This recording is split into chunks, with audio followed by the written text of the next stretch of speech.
اب دیکھیں سرکار کے سارے صحابہ ہیں، حضرت سلمان فارسی رضی اللہ تعالیٰ عنہ جو ہیں ان کے مزاج میں جو فقر ہے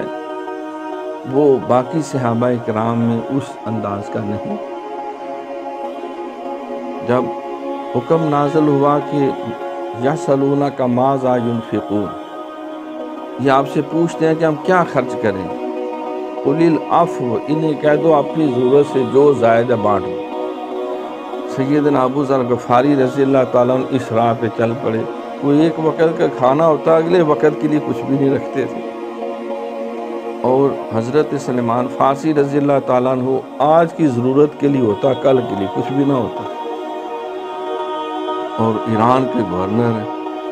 اور کندھے پہ چادر رکھ کے ایسے گھوم رہے ہوتے جس طرح معلوم ہوتا ہے شاید، بلکہ ایک دفعہ کوئی عرابی آیا تو اس نے سمجھا شاید یہ پلے دار ہے، پانڈی ہے، مزدور ہے، تو کہا یار یہ میری بوری اٹھا کے نا ذرا وہاں تک پہنچاؤ تو میں تمہیں کچھ خدمت بھی کر دوں گا۔ آپ نے خاموشی سے وہ بوری کندھوں پہ اٹھا لی اور اسے چھوڑنے جا رہے ہیں، تو آگے سے جو انتظامیہ کے جو لوگ تھے جس کو ہم پولیس مین کہتے ہیں، انہوں نے دیکھ لیا، انہوں نے کہا یا امیر المومنین آپ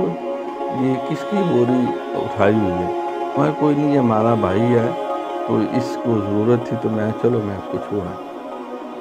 اس وقت اس عرابی کو پتہ چلا یہ تو پورے ایران کے گورنر صاحب ہیں، سادگی کا یار مزاج کا ہی عالم ہے۔